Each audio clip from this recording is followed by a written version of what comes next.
going on, guys? So I'm gonna make a little treat for Liz. It's her birthday coming up, so we need some sort of healthy treat. I've been bombarding her with all sorts of store-bought bars and cookies and whatnot, which are super delicious, but to balance things out, I thought I'd bring a little bit of nutrition to the table too, along with all the taste and the flavor. So tonight I'm gonna do some chocolate oat-based bars.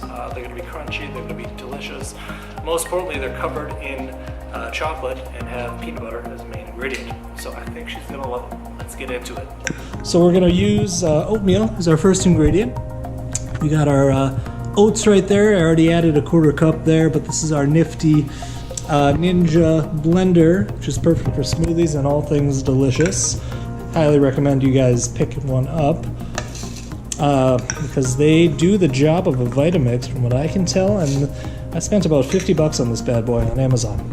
So there, we've got our oats added in, and next our ingredient is going to be protein powder. So I'm using this Dymatize Elite XT. It's a nice fluffy blended protein. It's got both whey and casein protein in there too, so it fluffs up really nicely. So when you're doing mixes like this, this is going to be a lot thicker and more binding than a normal just plain old whey or whey isolate. So our recipe calls for about 60 grams of protein. So I've got it on our scale here. There you go. That makes about 60, so we dump that in there. One of our ingredients is dates. So we've got our dates. These are all pitted, so we can pretty much throw them right in the blender. This is probably going to overflow. Oh, nice. So we'll heat those up a little bit. And we're going to add a little bit of cinnamon into our mix as well. Recipe calls for ½ teaspoon, but I'm kind of a cinnamon guy. So I'm going to add a little bit bigger portion. A couple solid shakes there. So while we're waiting for our dates to heat up, we're going to go ahead and blend this up so we get kind of a like an oat flour consistency.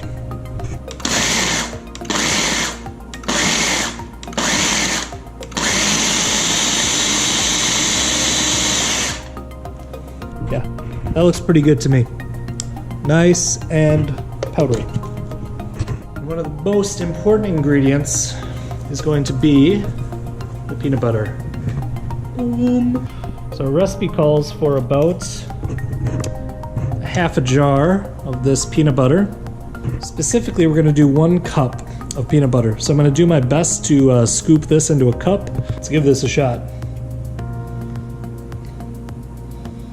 And we actually do want to get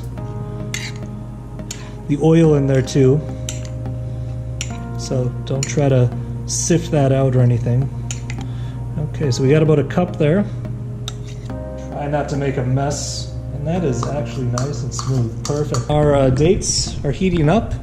Those are looking pretty solid. So I'm just going to strain the water and dump them in. We've got our dates. See if we can get these in without making a mess. Yep, success.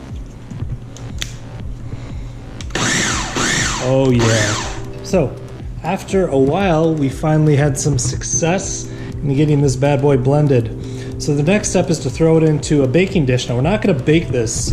We are going to stay on my ear. We're going to cool it. We're going to freeze it for a few hours. That's after we dump the chocolate on top. Very important step. So let's get it ready.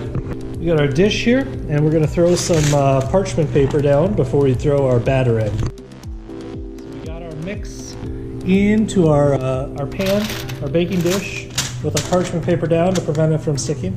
Now I just got to spread it out. So I have some extra parchment paper here on the side. I'm going to put that in my hand to kind of mash it into place.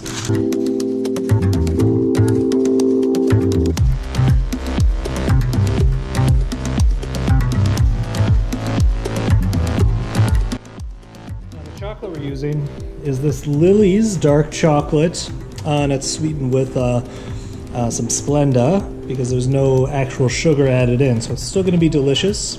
I'm sorry, I just said Splenda. I meant Stevia. It's still going to be delicious. It is time to microwave our chocolate, our bars have been in the fridge here cooling. So bust these out, get them ready to dump some chocolate on top. And then once we do that, they're gonna go out.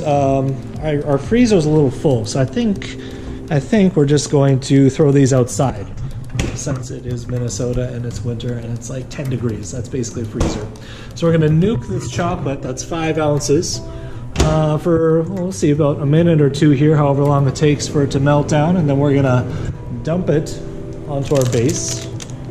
And then once we do that, we just cool it a couple hours, either in a freezer or outside like me. Slice them up, and then you should be good to go. That kind of wraps it up. So we are nuking here, and I should caution you guys to keep a close eye on it when you're doing this. It's very easy to burn chocolate in the microwave. It's actually kind of deceiving, and when that happens, it tastes like crap. So be very careful. We got us to the point where we can spread it out, so I'm going to take this melted chocolate, 5 ounces, and I'm going to spread it onto our bars here.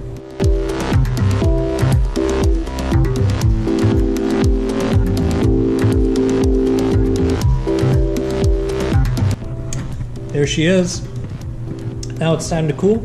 I'm going to put this outside on the balcony for about a couple hours.